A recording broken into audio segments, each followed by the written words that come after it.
இது போலாக்குகிறார். எவ்வளத்தையும் ஆண்டவர் சொல்லிட்டார், எவ்வளத்தையும் அவர் நமக்கு செய்திருக்கிறார். அதனாலதான் நம்ம சந்தோஷமா இருக்கணும். பிலிப்பியர்கள் நிருபத்திலே பவுல் அப்போஸ்தலன் எழுதுகிறார், கர்த்தருக்குள் எப்பொழுதும் சந்தோஷமா இருக்கு.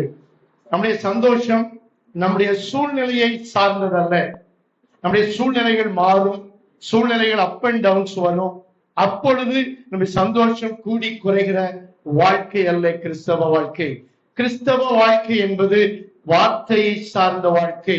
வார்த்தை என்ன சொல்கிறதோ அதை நம்பி அதன் பேரில் நாம் சந்தோஷமாய் இருக்கவே நாம் அழைக்கப்பட்டிருக்கிறோம். தேவன் அப்படிப்பட்ட சந்தோஷத்தை தான் நமக்கு கொடுத்திருக்கிறார். ஆனந்த களிப்புள்ள உதடுகளால் நம்முடைய இருதயத்தின் நிறைவினால் வாய் பேசும். இருதயம் வார்த்தையினால் நிறைந்திருக்குமானால் நம்முடைய வாயை நன்மையினால் திருப்தியாக்குகிறார். வேதம் அப்படித்தான் சொல்லுகிறது, இருதயத்தின் நிறைவினால் வாய் பேசும். சூழ்நிலைகள் வரும் பொழுது நம்முடைய இருதயம் வார்த்தையினால் வசனத்தினால் நிறைந்திருந்தால் நம்முடைய வாய் அதை உச்சரிக்க ஆரம்பித்து விடும். சூழ்நிலைக்கேற்ற வார்த்தைகளை ஏற்ற வேளையிலே பரிசுத்த ஆவியானவர் நம்முடைய இருதயத்தில் இருந்து அவர் எடுத்து நமக்கு கொடுப்பார். ஹல்லேலூயா! இருதயமாகிய நல்ல பொக்கிஷத்திலிருந்து நம்முடைய இருதயம் வார்த்தையினால் நிறையப்பட்டிருக்க வேண்டும், வசனத்தினால் நிறையப்பட்டிருக்க வேண்டும். எனக்கு வசனம் மறந்து போகிறது என்று நீங்கள் சொல்வீர்களால் எழுதி எழுதி படியுங்கள். ஹல்லேலூயா! ஏன் சின்ன பிள்ளைகளை வசனம் சொல்றோம்? நாளா 11th ஸ்டாண்டர்ட் படிக்கிற வரைக்கும் நாம வேற 6 அடி உயரம் அப்பவுமே இருப்போம். ஆகவே ஒரு வேஷ்டி வேற கட்டிட்டு சர்ச்சுக்கு போய் நின்று நமக்கே சங்கடமா இருக்கும், மானம் போற மாதிரி இருக்கும். வசனம் சொன்னோம். இப்ப சொல்ற மாதிரி சின்ன சின்ன வார்த்தைகள் அல்ல, பெரிய அதிகாரத்தை சொல்லணும், அதை படிக்க வைப்பாங்க வீட்டுல. அந்த காலங்கள் அப்படித்தான் இருந்தது. வசனத்தை பிள்ளைகள் படியுங்கள். எவ்வளவுக்கு வசனம் படிக்குமோ முடியுமோ படிங்க. இதுதான் உங்களுக்கான காலம். ஏன்னா இந்த இளமையில வசனத்தை நீங்கள் மனப்பாடம் செய்து வைத்திருப்பீர்கள் என்றால் அந்த வார்த்தை உங்களை ஒரு நாளும் கைவிடாது, ஒரு நாளும் கைவிடாது. வசனத்தை, வார்த்தையை ஒரு நாளும் நாம் அற்பமா எண்ணிவிடக் கூடாது. இதை படிச்சு என்ன கிடைக்க போகுது? எனக்கு ஒத்தாசை வரும் பருவதங்களுக்கு நேராக என் கண்களை ஏறெடுக்கிறேன், அப்படி ஒரு இதுல எனக்கு ஒத்தாசை வரும் பருவதங்களுக்கு நேராக என் கண்களை ஏறெடுக்கிறேன். வானத்தையும் பூமியையும் உண்டாக்கின கர்த்தரிடத்திலிருந்து எனக்கு ஒத்தாசை வரும். அது படிக்கணும். பெரியவர்களானாலும் சரி வசனத்தை படிக்கணும். வசனம் நம்ம மனசுல இருக்கணும். சின்ன பிள்ளைகள்லாம் நீங்க இங்க கிடைக்கிறது உங்களுக்கு கிடைத்த பெரிய பாக்கியம், வாய்ப்பு. அதை நீங்க பயன்படுத்திக்கிடணும். தயவு செய்து நல்லா படிங்க. 10 வசனத்தை ஒரு தவறு இல்லாமல் சொல்ற அளவுக்கு முட்டி முட்டி படிங்க. மார்க் எடுக்கிறதுக்கு எவ்வளவோ படிக்கிறோம், எவ்வளவோ கரையும் செலுத்துகிறோம். நான் ஆங்கிலத்தில வசனம் சொல்லி இருக்கிறேன், தமிழ்ல சொல்லி இருக்கிறேன், மலையாளத்துல சொல்லி இருக்கிறேன். மலையாளம் எனக்கு தெரியாது. அந்த சமயத்தில் நாங்கள் 7வது வகுப்பு படிக்கும் பொழுது 1 கொரிந்தியர் 13ஆம் அதிகாரத்தை என்னுடைய சகோதரன் ஆங்கிலத்தில் எனக்கு சொல்லிக் கொடுத்தார்கள். இன்றைக்கு நீ சபையில இதை சொல்ல வேண்டும் என்று. அந்த அளவுக்கு நான் ஆங்கில வழியில் படித்தவன் அல்ல, தமிழ் வழியிலே கல்வி படித்தவர். ஒருமுறை மலையாளத்திலே 23ஆம் சங்கீதத்தை அவர்களுக்கு தெரிந்ததினாலே சொல்லிக் கொடுத்தார்கள். அப்படியே அச்சு பிழையின்றி சொல்ல கர்த்தர் உதவி செய்தார். அதை கேட்டுக்கொண்டிருந்த ஒரு மலையாள பாஸ்டர் அவர்கள் சொன்னார்கள், உன்னுடைய உச்சரிப்பு மிக நன்றாக இருக்கிறது என்று, மலையாள உச்சரிப்பு சரியாக இருக்கிறது என்று சொன்னார்கள். அருமையான கர்த்தருடைய பிள்ளைகளே, கர்த்தருடைய வார்த்தைக்கு முக்கியத்துவம் கொடுங்கள். வார்த்தை மாத்திரம்தான் நம்மை சந்தோஷப்படுத்தும், நிரந்தர சந்தோஷத்தை நம்முடைய வாழ்க்கையில கொடுக்கும். ஒருவேளை பேர்ஸ்ல கொஞ்சம் பணம் ஜாஸ்தி இருந்தா சந்தோஷம் கூடும், பேர்ஸ்ல பணம் குறைஞ்சா சந்தோஷம் குறையும். இதை நாம் சார்ந்திருந்தால் நம்முடைய சந்தோஷத்திலே ஏற்ற தாழ்வுகள் இருந்து கொண்டேதான் இருக்கும். நாங்கள் வாழ்நாளெல்லாம் களி கூர்ந்து மகிழும்படி காலையிலே எங்களுடைய கிருபையால் திருப்தியாக்கும். நம்முடைய தேவன் நம்மை திருப்தியாக்க விரும்புகிற கர்த்தர். எல்லா ரீதியிலும் நம்மை திருப்தியாக்குகிற ஒரு தேவன் நமக்கு உண்டு. ஹல்லேலூயா! கர்த்தருடைய ஜனம் கர்த்தருடைய ஜனமே அவருடைய பங்கு, அவருடைய சுதந்திர வீதம் என்று வேதம் சொல்கிறது. என்னுடைய உபதேசம் பனியை போல இறங்கும் என்று வேதம் சொல்லுகிறது. என்னுடைய வார்த்தை புல்லின் மேல் பெய்கிற மழையை போல இருக்கும் என்று வேதம் சொல்லுகிறது. கர்த்தருடைய ஜனத்தை அவர் கௌரவப்படுத்த விரும்புகிறார். கர்த்தருடைய ஜனத்தை அவர் உயர்த்த விரும்புகிறார். நாம தான் எப்பவும் நம்மளுடைய சூழ்நிலையிலே உழண்டு கொண்டிருக்கிறோம். என்ன மாதிரி சூழ்நிலையில உழண்டவன் உலகத்திலே இருக்க மாட்டான். அவ்வளவு அப் அண்ட் டவுன்ஸ். உச்சில போனா பிச்சுக்கிட்டு போகும், படுத்தா வண்டி அவ்வளவுதான் பஞ்சராய் படுத்துரும். அப்படிப்பட்ட மனநிலையில் வாழ்ந்தவன், அப்படிப்பட்ட மனநிலை கொண்டவன். That was my background. ஆனால் தேவன் காலங்கள் வந்த பொழுது வார்த்தையை கொண்டுதான் என் சூழ்நிலைகளை மாற்றினார். வார்த்தைகளை கொண்டு இந்த வார்த்தையின் மேல் நாம் பற்றுதலாய் இருக்க வேண்டும் என்று கற்றுக் கொடுத்த பொழுது எத்தனையோ சூழ்நிலைகளிலே வார்த்தைகள் வெளிவரும். வார்த்தைகளை சொல்ல ஆரம்பிக்கிற பொழுது அந்த சூழ்நிலையிலிருந்து தேவன் விடுவிக்கிறவராக இருக்கிறார். ஹல்லேலூயா. நம்முடைய தேவன் சாதாரணமானவர் இல்லைங்க. அப்ப நாம சாதாரணமானவர்களா? நாம யாரு? அவருடைய ஜனம், அவருடைய சுதந்திர வீதம், அவருடைய பங்கு, அவருடைய பிள்ளைகள் எல்லாமே நாங்க தான், நம்ம தான். அவ்வளோ பெரிய பாக்கியம் பெற்றவர்கள், அவ்வளவு ஆசீர்வாதத்தை பெற்றவர்கள். நம் குறைவானவர்கள் அல்ல. நம்மை நாமே நம்முடைய சூழ்நிலையை வைத்து குறைத்து மதிப்பிட்டு விடுகிறோம். அவன் அப்படி சொன்னா, இவா இப்படி சொன்னா, இதையே யோசிச்சு மண்டையெல்லாம் கலண்டு எவன் என்ன சொன்னா நமக்கு என்ன? வார்த்தை என்னை குறித்து என்ன சொல்லி இருக்கிறது என்பதை நாம் தியானிக்கிறவர்களா? நான் தியானிக்கையில் அக்கினி உண்டது. தியானிச்சாதான் அக்கினி எழும்போம். அப்பதான் வாய் பேச ஆரம்பிக்கும். அவ சொன்னதையே தியானிச்சுட்டு இருந்தா இருதயம் ஒரு நாள் நின்று போகும். ஹார்ட் அட்டாக் வந்துடும். ஏன்னா மக்கள் பேசுற வார்த்தை சாதாரண வார்த்தைகளா, கொஞ்ச நெஞ்ச வார்த்தையா? அதையெல்லாம் தியானிக்க ஆரம்பித்தால் வாழ்க்கை முடிந்துவிடும். வார்த்தையை தியானிக்க ஆரம்பித்தால் வாழ்க்கை செழிப்பாகும். வாழ்க்கை செழிப்பாகும். கழுகு போல் இளமையை புதிதாக்குகிறார். என்னங்க நீங்க எப்பவும் இப்படியே இருக்கீங்க, எங்க இருக்கீங்க, அப்படியே ஆக்டிவா இருக்கீங்க, காரணம் என்ன? அவர் கழுகு போல் இளமையை திரும்ப பண்ணுகிறார். Hallelujah. Age is not a matter. Age ஒரு விஷயமே இல்ல. உலக பிரகாரமான தலைவர்கள் எத்தனையோ ஆண்டுகள் அவர்கள் திடகாத்திரமாய் இருந்து அவர்கள் ஞாபக சக்தியிலே அவர்கள் சிறந்து விளங்கி இருக்கிறார்கள். இயேசுவை அறிந்தவர்கள் அல்ல. நாமோ ஆண்டவராகிய இயேசு கிறிஸ்துவை சொந்த இரட்சகராய் ஏற்றுக்கொண்டவர்கள். அவர் சிலுவையிலே செய்து முடித்த அத்தனைக்கும் சொந்தக்காரர்கள். ஹல்லேலூயா. எல்லாருக்கும் தெரிந்த பாடல் என்று நினைக்கிறேன். ஒரு பழைய பாடல். சகோதரி சாரோல் நவரோஜி அவர்கள் பாடின ஒரு பாடல். இந்த இயேசுவே உந்த நேசமே இந்த உள்ளம் உருகிடுதே. அவர் நம்மை நேசிக்கிறது போல யாரும் நம்மை நேசிக்கிறதில்லை. நாம் அவரை நேசிக்கிறோமா? அவருடைய அன்பை புரிந்து கொள்கிறோமா? யோபு புஸ்தகம் சொல்கிறது, அதிகாரம் எனக்கு தெரியவில்லை, நீர் அவரோடு பழகி சமாதானமாயிரும்.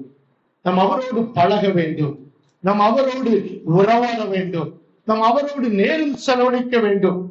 நம்முடைய நேரங்களை எதிலெல்லாம் நாம் வீணாய் செலவழிக்கிறோம், எதிலெல்லாம் நாம் கவனக்குறைவாய் இருக்கிறோம் என்பதை நாம் கண்டறிந்து கணக்கிட்டு அந்த வீணான நேரங்களை எல்லாம் ஒதுக்கிவிட்டு அவரோடு நாம் பழக பழக பழக. ஏனோக்கு தேவனோடு சஞ்சரித்தான். He walked with God. ஒரு நாள் அவன் காணப்படாமல் போனான். நாம் தேவனோடு சஞ்சரித்து காணப்படாமல் போவது என்பது ஏனோக்குக்கு ஏற்பட்ட ஒரு அனுபவம். நமக்கு என்னவென்றால் இந்த நான் என்கிற அகந்தை, நான் என்கிற எண்ணம் மறைந்து மறைந்து மறைந்து அவரோடு நடந்து நடந்து நடந்து அவரோடு பழகி பழகி பழகி அவரை போல மாறி விடுவதுதான். ஹல்லேலூயா. பிரசாத் காணப்படாமலா போயிட்டு எங்கதான் இருக்கிறேன். பிரசாதுடைய நேச்சர், அந்த ஒரிஜினல் குணம், சிக்குன்னு வருமே கோபம், அவங்க அடித்தடி போமே, அதெல்லாம் மாறுகிறது அவரோடு நடக்கும் பொழுதுதான். சும்மா உட்கார்ந்துட்டு அது மாறும் இது மாறும் நடக்காது. தேவனோடு நடக்க நடக்க நடக்க, தேவனோடு பழக பழக பழக. தாவீது அப்படித்தான் வனாந்தரங்களில் இருந்தான், தேவனோடு சஞ்சரித்தான், தேவனோடு பழகினான், தேவனை ஆராதித்தான். அதையெல்லாம் பார்த்து கொண்டிருந்த ஒரு தெய்வம் அவனை ஒரு நாளிலே ராஜாஸ்த சிங்காசனத்திலே கொண்டு அமர வைத்தான். ஹல்லேலூயா. எந்தன் இயேசுவே உந்தன் நேசமே எந்தன் உள்ளம் உருகிடுதே, நல்ல பங்கினை நான் அடைந்தேன் திருப்பாதம், வல்ல பராபரனே சரணம், நல்ல பங்கினை நான் அடைந்தேன் திருப்பாதம். 944. வல்ல பராபரனே சரணம், எந்தன் இயேசுவே உந்தன் நேசமே எந்தன் உள்ளம் உருகிடுதே, நல்ல பங்கினை நான் அடைந்தேன் திருப்பாதம், வல்ல பராபரனே சரணம், நல்ல பங்கினை நான் அடைந்தேன் திருப்பாதம், வல்ல பராபரனே சரணம். அந்த மாது கண்களின் நீரை அன்பரைவும் பகோச்சினாளே, அந்த மாது கண்களின் நீரை அன்பரைவும் பகோச்சினாளே, என் இதயமே தைல குத்தியே என்னை நொறுக்கி ஓப்படைத்தேன், என் இதயமே தைல குத்தியே என்னை நொறுக்கி ஓப்படைத்தேன், எந்தன் இயேசுவே உந்தன் நேசமே எந்தன் உள்ளம் உருகிடுதே, நல்ல பங்கினை நான் அடைந்தேன் திருப்பாதம், வல்ல பராபரனே சரணம், நல்ல பங்கினை நான் அடைந்தேன் திருப்பாதம், பராபரனே சரணம்.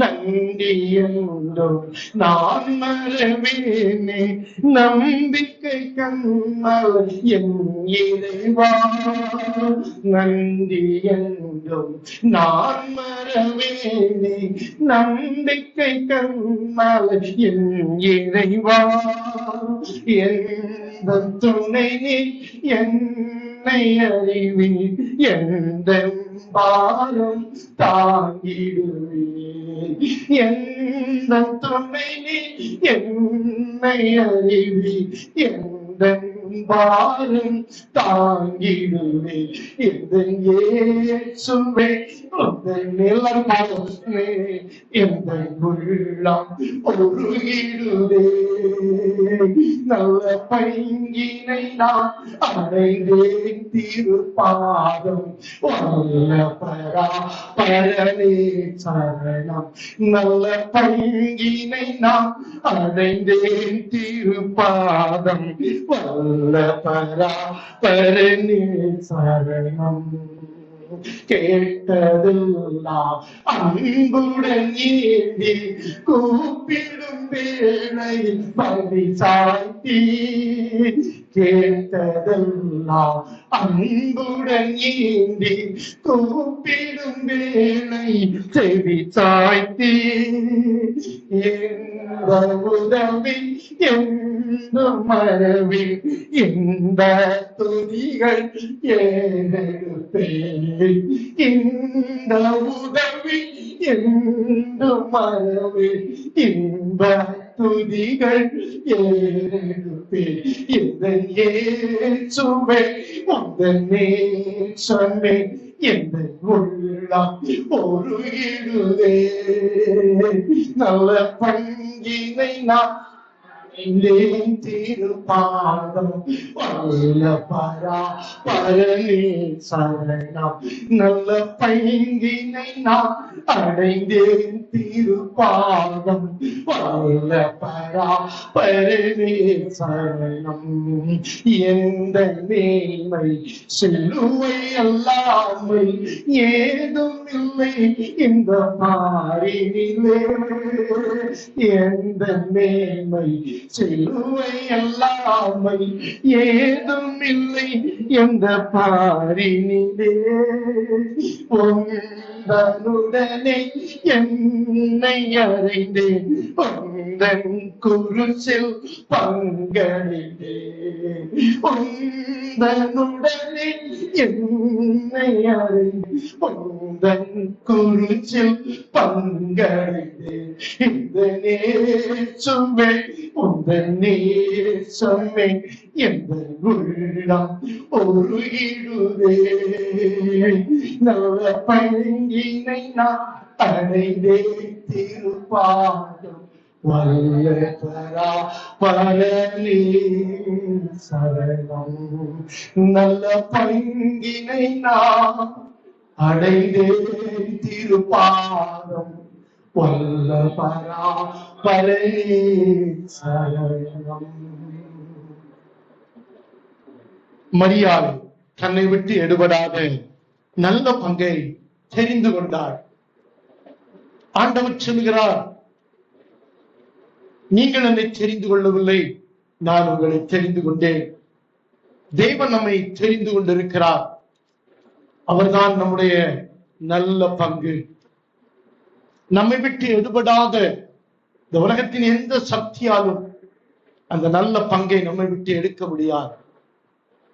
எங்களை நேசிக்கிற அன்பின் ஆண்டவரே, நீரே எங்கள் பங்காக இருக்கிறீர். நீரே எங்களுக்கு எல்லாமா இருக்கிறீர் ஆண்டவரே. முற்று முழுவதும் 100% உண்மையே நம்பி இருக்கிறோம், உண்மையே சார்ந்து கொள்கிறோம். எல்லாவற்றிற்கும் சிறிதாயினும் பெரிதாயினும் வாழ்க்கை எதுவாயினும் எங்க அறிவு எல்லாம் தோற்று போக ஆண்டவரே, எங்க பலம் எல்லாம் தோற்று போகும், எங்க கெட்டிக்காரத்தனங்கள் எல்லாம் தோற்று போனது. உங்க கிருபைதான் எங்களை வாழ வைத்தது ஆண்டவரே. உங்க கிருபைதான் எங்களை வாழ வைத்தது. இம்மட்டும் வாழ்ந்திருக்கிறோம் என்றால் நாங்கள் நிற்பதும் நிர்மூலமாகாது இருக்கிறதும் கிருபை மாத்திரமே. வார்த்தைகளை கொண்டு எங்களோட பேசுங்க ஆண்டவரே. எங்களுக்கு எல்லா காரியங்களையும் சொல்லித்தாங்க. நான் உனக்கு போதித்து நடக்க வேண்டிய வழியை உனக்கு காண்பிப்பேன். மேல் என் கண்ணை வைத்து உனக்கு ஆலோசனை சொல்லுவேன் சொல்லி இருக்கிறீர்கள். உங்களுடைய ஆலோசனைக்கு காத்திருக்கிறோம், உங்களுடைய வார்த்தைக்கு காத்திருக்கிறோம். நீங்க ஒரு வார்த்தை சொன்ன போது ஆண்டவரே இந்த வாழ்க்கை தலைகீழா மாறிடும், தலைகீழா மாறிடும், சூழலெல்லாம் மாறிடும். எங்கேயோ அந்த வார்த்தைகளை கொண்டு போய் ஆண்டவரே நாமத்தை மகிமைப்படுத்துங்க. பிள்ளைகளை ஆசீர்வதிங்க ஆண்டவரே. ஆண்டவரே ஒவ்வொரு நாளும் நாள்தோறும் ஆண்டவரே அவர்கள் வளர்ந்து பெருகட்டும். தாவீது நாளுக்கு நாள் விருத்தி அடைந்தான், ஈசாக்கு வர வர விருத்தி அடைந்தான். எல்லா ரீதியிலும் விருத்தி உண்டாகட்டும், விருத்தி உண்டாகட்டும். மற்றவர்களை பார்க்கட்டும், நாம மகிமைப்படட்டும். இயேசு கிறிஸ்துவின் மூலம் ஜீவனான பிதாவே ஆமென். ஹல்லேலூயா. பிரசங்கமான சொன்னா பாட்டு பாடி வந்தாரம் ஒப்பிட்டு நினைக்கிறீங்களா? இல்ல, இது மிக எனக்கு பிடித்த ஒரு பாடல். ஆகவே ரொம்ப நாளா பாடணும்னு ஆசை இருந்தது. ஆண்டவர் அந்த ஆசையை இன்னைக்கு நிறைவேற்றினார். மிக பழைய பாடல், சிறு பிள்ளையா இருக்கும் பொழுது கற்றுக் கொடுக்கப்பட்ட பாடல்கள். ஹல்லேலூயா. அன்பு, அவருடைய நேசம் மாறவே மாறாதுங்க, ஒரு நாளும் குறையாது. அவரை விட்டு எவ்வளவோ தூரம் போயிருக்கோம். அவரை துக்கப்படுத்தினதுல நம்மளை விட்டா டாப் யாருமே இருக்க முடியாது. ஆனா அவருடைய அன்பு ஒரு நாளும் குறையவே இல்லை, அவருடைய அன்பை குறைக்கவே இல்லை. அவரு His love was constant, still it is constant. இன்றைக்கும் அது அப்படியே இருக்கு. அன்பை உணர்ந்து கொள்வோம். கர்த்தர் நம்மை ஆசீர்வதிப்பார். 2 சாமுவேல் 23 அதிகாரம் 5 வசனம்.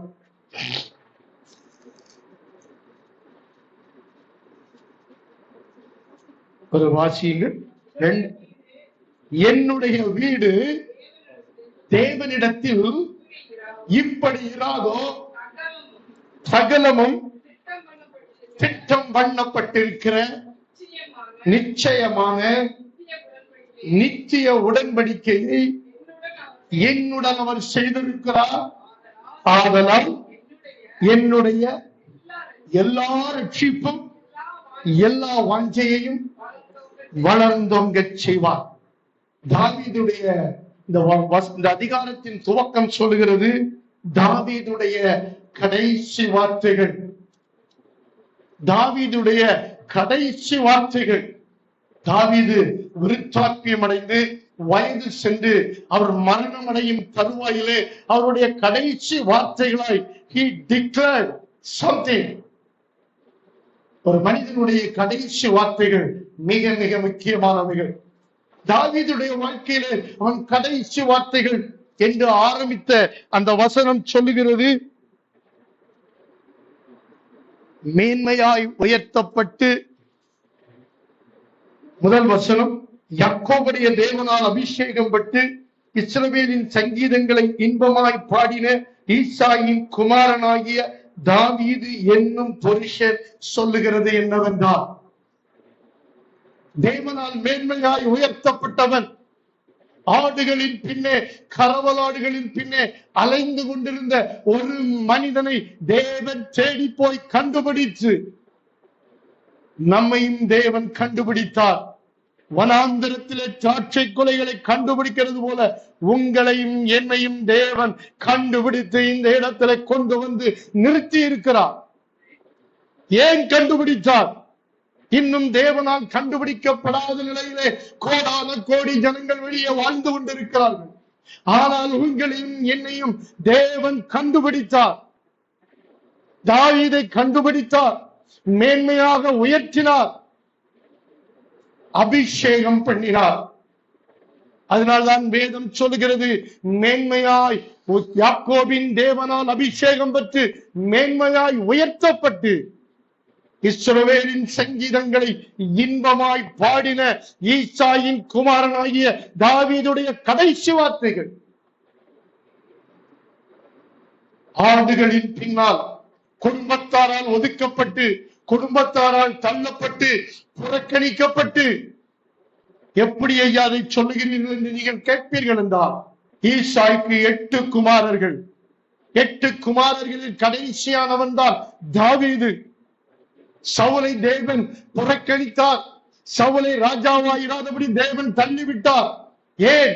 அவன் தேவனுக்கு கீழ்ப்படியவில்லை, தேவன் சொன்னதை செய்யவில்லை. சவுலை ராஜாவாக்கினதற்காக தேவன் வருத்தப்பட்டார். யார் இந்த சவுல்? அவன் என்ன ராஜாசனத்தில் பிறந்தவனா? ராஜ பின்னணியத்தில் வந்தவனா? இல்லை. ஒரு காணாமற் போன கழுதையை தேடி அலைந்து கொண்டிருந்தவனை தேவன் கொண்டு வந்து அபிஷேகம் பண்ணி சமஸ்த இஸ்ரவேலுக்கும் ராஜாவாய் மாற்றினார். ஆனால் அந்த சவுல் அந்த ஸ்தானத்தை இழந்து போனான். கொள்ளையின் மேல் பறந்தான். தேவன் அமலேக்கை அழிக்க சொன்னார். அமலேக்கு என்றால் இடைமறிக்கிறவன், கர்த்தருடைய ஜனத்தை அவன் மறிக்கிறவன். அவர்கள் தேவன் வைத்த இடத்திற்கு போய் சேர முடியாதபடி அவர்களை தடுக்கிறவன் தான் அமலேக்கு. ஆண்டவர் சொன்னார், அமலேக்கு வழிமறித்த செய்கையை நான் மனதில் வைத்திருக்கிறேன். உங்களை ஒருவன் வழி மறிப்பானால் அந்த செய்கையை மனதில் வைக்கிற தேவன் தான் நம்முடைய தேவன். நமக்காக யுத்தம் பண்ணுகிறவர், நமக்காக செயல்படுகிறவர், நமக்காக யாவையும் செய்து முடித்தவர். அமலேக்கை அழிக்க சொன்னார், சர்வ நாசம் பண்ண சொன்னார். இவன் கொஞ்சத்தை விட்டான். தேவனுக்கு அது பிடிக்கவில்லை, தேவனுக்கு அது பிரியமா இல்லை. அவர் உங்களுக்கு என்ன சொல்கிறாரோ அதன்படி செய்யுங்கள் என்பதுதான் தேவனுடைய எதிர்பார்ப்பு. அங்க போய் நம்ம அறிவெல்லாம் கூட்டி, ஆண்டவரே இப்படி செய்தால் நன்றாயிருக்கும், இதை நான் இதற்காக செய்தேன், அதை நான் அதற்காக செய்தேன். விடு என்றால் விட்டு விட வேண்டும், தொடர் என்றால் தொடர்ந்து விட வேண்டும், வா என்றால் வந்து விட வேண்டும். அதுதான் தேவன் நம்மிடம் எதிர்பார்க்கிற கீழ்ப்படிதல். ஆபிரகாமை பார்த்து தேவன் சொன்னார், நான் காண்பிக்கும் தேசத்திற்கு போ என்றார். சும்மா காட்டினாரு, போயிட்டான். வேத பண்டிதர்கள் சொல்லுகிறார்கள், ஆபிரகாம் அப்படி கீழ்ப்படியணும்னா ஆபிரகாம் தேவனால் மதிமயக்கப்பட்டிருந்தான்.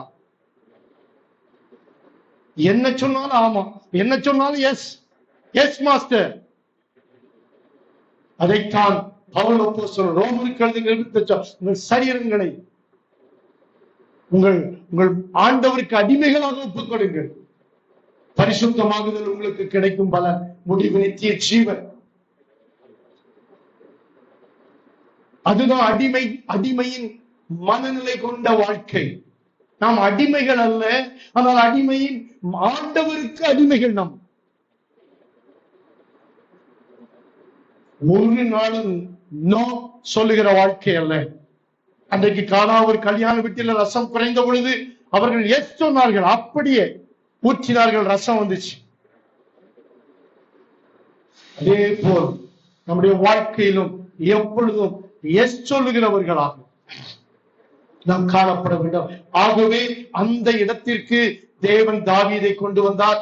ஈசாயே சாமுவேல் தீர்க்கதரிசியை அவர் அனுப்பி, அதெல்லாம் முன்னாடி இருக்கிறது, உங்களுக்கு எல்லாம் தெரிந்ததுதான். அவர் பெத்லகேமுக்கு அனுப்பி, ஈசாயின் குமாரரில் ஒருவனை நான் ராஜாவாக தெரிந்து கொண்டிருக்கிறேன், அவ்வளவுதான் சொன்னார். இன்னான்னு அவர் சொல்லவே இல்லை. 8 பேர்ல ஒருத்தனை நான் இவனை செலக்ட் பண்ணிட்டேன், அவ்வளவுதான் சொல்லி அனுப்பினார். போகிறார், சாமுவேல் போகிறார். ஈசாய் வீட்டுல பலி விருந்து ஆயத்தப்படுத்தப்பட்டிருக்கிறது. தன் பிள்ளைகளை எல்லாம், பிள்ளைகள் எங்கே என்று கடந்து போக பண்ணுகிறார். முதலாவது அவருடைய மூத்த மகன் கடந்து போகிறார். அவருடைய சரீர வளர்ச்சியை பார்த்து இவர் தீர்க்கதரிசி தான், ஆனால் ஆண்டவர் எல்லாவற்றையும் வெளிப்படுத்துகிறவர் அல்ல. எதை எப்பொழுது யாருக்கு வெளிப்படுத்த வேண்டுமோ மறைவானவைகள் கர்த்தருக்குரியவைகள். இவன் சரீரத்தை பார்த்தான், அவனுடைய அப்படி ஆம்ஸ் அப்படி அந்த என்ன 6 பேக்ன்றாங்களே அப்படி உள்ள ஒருத்தன் வந்த உடனே, அப்பா இவன் தான் அப்படின்னு சாமுவேல் முடிவு பண்ணிட்டார். போடா, இவன் சரீர வளர்ச்சியை நீ பார்க்க வேண்டாம், மனுஷன் பார்க்கிறபடி நான் பாரு. மனுஷன் முகத்தை பார்க்கலாம், பாடி சைஸ பார்க்கிறான், நான் இருதயத்தை பார்க்கிறேன்டா. யாரும் பார்க்காத ஒரு தாவீது வனாந்திரத்திலே என்னை ஆராதித்துக் கொண்டிருக்கிற தேவ ஜனமே, ஒருவேளை யாரும் உங்களை பார்க்காமல் இருக்கலாம். நீங்கள் வடிக்கிற கண்ணீர், நீங்கள் வடிக்கிற வேதனைகள், அதை காண்கிற ஒரு தேவன் உங்களுக்கு உண்டு. ஏற்ற காலத்திலே அதற்கான பதிலை, பலனை தருவார். இவன் இதெல்லாம் எக்ஸ்பெக்ட் பண்ணல, கொடுத்த வேலை. அவன் புறக்கணிக்கப்பட்டவன், அப்படித்தான் வரலாறு சொல்கிறது. அதனால்தான் யாகான் என்று தள்ளப்பட்ட கல்லே மூளைக்கு தலைக்கல் ஆயிற்று. He became the cornerstone. இன்றைக்கும் இஸ்ரவேல் தேசத்திலே தாவீதோடு பிறந்த யாரை பற்றியும் பேசுகிறதில்லை. ஒரே ஒருவனைத்தான் இன்றைக்கும் பேசிக் கொண்டிருக்கிறார்கள், அதுதான் தாவீது, the King David. அவருடைய கொடியிலே ஒரு படம் மறைந்து ஒரு நட்சத்திரம் வைத்திருக்கிறார்கள், ஸ்டார் ஆஃப் டேவிட் என்று. ஸ்டார் ஆஃப், அவருடைய மூத்தவன் பேர் யோவாப் என்று நினைக்கிறேன். ஸ்டார் ஆஃப் யோவாப் என்று அங்கே பெயர் பொறிக்கப்படவில்லை. வனாந்திரத்திலே யாரும் இல்லாத இடத்திலே, சிங்கங்களின் நடுவே, கரடிகளின் நடுவே, வெயிலிலும் மழையிலும் குளிரிலும் பனியிலும் ஆண்டவரை ஆராதித்தவன், ஆண்டவரோடு உறவில் இருந்தவன். உலகம் அதை பார்க்கவில்லை, அதை பார்த்தவர் இழுத்து கொண்டு வந்தார். இவ்வளவுதான் அவனுக்கு பிள்ளைகள் இல்லை, இன்னும் ஒருவன் இருக்கிறார். அவன் இங்கே வருகிறவனை நான் ஒண்ணு செய்ய மாட்டேன், அவனை அழைத்துக் கொண்டு ஆள் அனுப்பி அவனை அழைப்பி. காலம் வரும், காலம் வரும், உங்களை அழைக்கிற ஒரு காலம் வரும். தேவன் அந்தரங்கங்களை பார்க்கிற தேவன், அந்தரங்க நிற்கிற கண்ணீரை கணக்கில வைத்திருக்கிற ஆண்டவர், நேற்றும் இன்றும் என்றும் மாறாதவர், தாவீதுக்கு அருளின நிச்சயமான கிருபைகளை உங்களுக்கும் எனக்கும் அவர் தர வல்லவராக இருக்கிறார். அதை கொண்டு வந்து நிறுத்துறாங்க. ஆண்டவர் சொல்றார், இவன் தான்டா நான் தெரிந்து கொண்டவன். ஒரு தேவ மனுஷன் இப்படி சொன்னாரு. ஆண்டவர் தாவீது பக்கம் நின்றுட்டாராம். சாமுவேல் அப்படி போய் சாமுவேல் பக்கம் நின்றுட்டு நீ போய் அபிஷேகம் பண்ணுன்னு சொல்லலையா, தாவீது பக்கம் நின்றுட்டு வந்து அபிஷேகம் பண்ணுன்னு சொன்னாராம். எனக்கு அது ஆச்சரியமா இருந்தது. தாவீதோடு நின்று கொண்டு ஒரு தீர்க்கதரிசி பார்த்து வந்து இவனை அபிஷேகம் பண்ணு, கொம்பு தைலத்தினால் தேவன் அவனை அபிஷேகம் பண்ணினார். அந்த நாள், அந்த சாமுவேல் 1 சாமுவேல் சொன்னால் அந்த நாள் முதல் கர்த்தருடைய ஆவியானவர் அவன் மேல் வந்து தங்கி இருந்தார். ஹல்லேலூயா, ஹல்லேலூயா. காட்டுல ஆடு மேய்ச்சவன் மேல ராஜரீக அபிஷேகம் வந்து விட்டது, ராஜாவாக்கப்படுகிற அபிஷேகம் வந்து விட்டது. அது முதற்கொண்டு அவனுடைய காரியங்கள் மாற ஆரம்பித்தது. போராட்டங்கள் ஒரு பக்கம் இருந்தாலும் ஒவ்வொன்றும் அவனை தொட முடியவில்லை. சவுல் அவனை வேட்டையாடினான், தொட முடியவில்லை. அழித்துவிட நினைத்தான். இவன் உயிரோடு இருந்தால் நம் சந்ததிக்கு ஆபத்து என்று அவன் அழிக்க நினைத்தான். எத்தனையோ முறை ஈட்டியை கொண்டு எரிந்தான். ஒரு செல்லு பூச்சியை வேட்டையாடுவது போல சாவீதை சவுல் வேட்டையாடினான். ஒன்னும் தொட முடியவில்லை. எத்தனை சத்துருவின் தந்திரங்கள், எத்தனை சத்துருவின் காரியங்கள் நமக்கு விரோதமாய் வந்த பொழுது நமக்காக பரிசுத்த ஆவியானவர் கொடியேற்றினார். ஹல்லேலூயா. உண்மைதானா? நீ சொல்ற வேகத்தை பார்த்தா உண்மை மாதிரி தெரியுது. இன்னைக்கு ஆவியானவர் எங்கேயா பள்ளிக்கூடத்துல தேசிய கொடி ஏற்றிருக்காங்க பார்த்திருக்கேன், ஆவியானவர் கொடியேற்றினதை நான் பார்த்தது இல்லையா? உங்களுக்கு தெரியாம நீங்கள் அறியாத ஒருவர் உங்கள் நடுவில் இருக்கிறார். ஆவியானவர் உங்களுக்காய் கொடி ஏற்றினதினால் தான் சத்துருவின் திட்டங்கள் எல்லாம் முறிந்து போனது.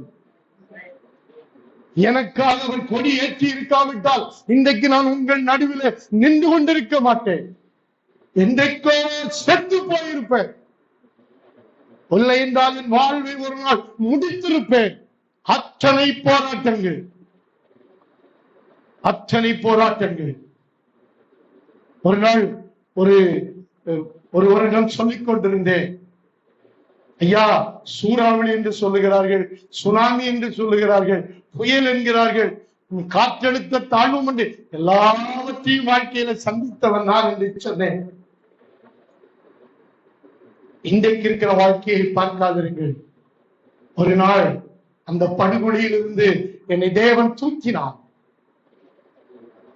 வாழ்வின் அர்த்தமெல்லாம் அழிந்து போனது. வாழ்க்கை முடிவுக்கு வந்து விட்டது. யாரிடம் போய் சொல்ல முடியும்? யாரிடம் போய் அழ முடியும்? வாழவும் தெரியல, சாகவும் முடியல. அந்த சூழ்நிலையில் தேவன் தூக்கி எடுத்தார். அருமையான தேவ ஜனமே, ஒரு நாளும் ஒரு காரியத்தை குறிச்சு கவலைப்பட்டாங்க. எவ்வளவு பெரிய பிரச்சனையா இருக்கட்டும், இதெல்லாம் ஒண்ணுமே இல்லைங்க. அவருடைய பார்வைக்கு இவைகள் அற்பமான காரியம். சூழ்நிலையை வச்சு சந்தோஷமா இருக்கிறத விட்டுறாதீங்க. நல்ல சந்தோஷமா இருங்க. கர்த்தருக்குள் எப்பொழுதும் சந்தோஷமா இருங்க.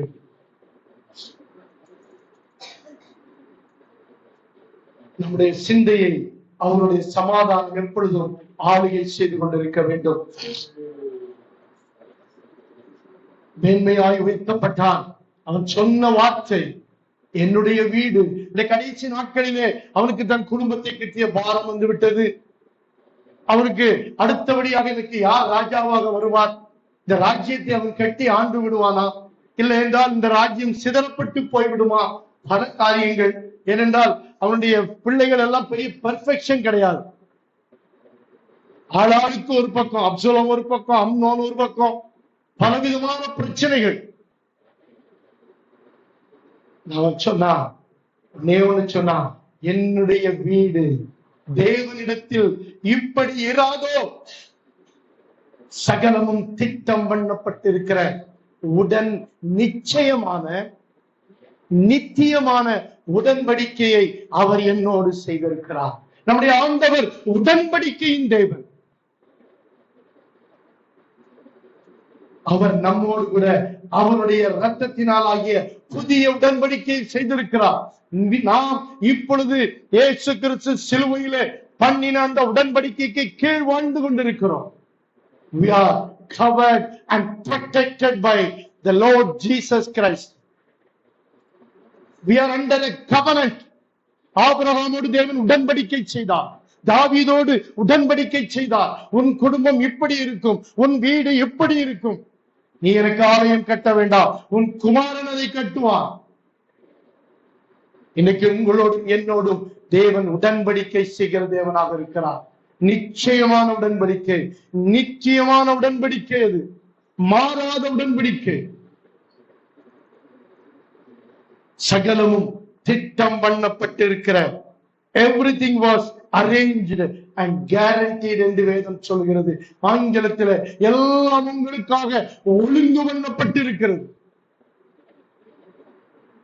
நீங்க ஏதோ நாளைக்கு என்ன செய்வோன்னு கவலைப்பட வேண்டிய அவசியம் இல்லை. ஒரு நாள் வருகிறது என்றால் அந்த நாளை நீங்கள் என்றாக முன்னால உங்களுக்கு முன்னாலே அவர் போகிறார். அந்த நாளுக்கானவர்களை ஆயத்தம் பண்ணிவிட்டு தான் உங்களை இந்த நாளுக்குள் அழைத்து செல்கிறார். அதான் சொல்லுது, காலைதோறும் உம்முடைய கிருபை புதியவைகள். இன்னைக்கு கிருபை வச்சு நாளைக்கு ஓட்டக்கூடாது. காலைதோறும் அவருடைய கிருபை புதியவைகள். புதிய கிருபைகளினாலே நம்மை நிரப்புகிறவர். அவளை பார்த்து சொன்னார், என் கிருபை உனக்கு போதும். பவுல மாதிரி படிச்சவங்க யாருமே கிடையாது. கமாலியலின் பாதத்திலே படித்தவர். அவர் பார்த்து ஆண்டவர் சொன்ன, கிருபை உனக்கு போதும். அந்த கிருபையை வச்சுதாங்க இவ்வளவு நிருபத்தை எழுதினார் பவுல் அப்போஸ்தலர். அவருடைய படிப்பு அறிவெல்லாம் வச்சு இல்ல, அந்த கிருபை. இந்த கிருபை இயேசு கிறிஸ்துவை இரட்சகராக மேசியாவாக ஏற்றுக்கொள்ளுகிற இடத்திற்கு அவரை கொண்டு வந்தது. இன்னைக்கு சபைக்குரிய அத்தனை சத்தியங்களும் பவுல் அப்போஸ்தலர் மூலமாக தான் நமக்கு வெளிப்பட்டது. தேவன் நம்மோடும் உடன்படிக்கை செய்திருக்கிறார். என் குடும்பம் என்ன ஆகுமோ, என் வாழ்க்கை என்ன ஆகுமோ, நீ கவலைப்பட வேண்டிய அவசியம் இல்லை. நிச்சயமான நிச்சயமான உடன் திட்டம் பண்ணப்பட்ட, everything was arranged.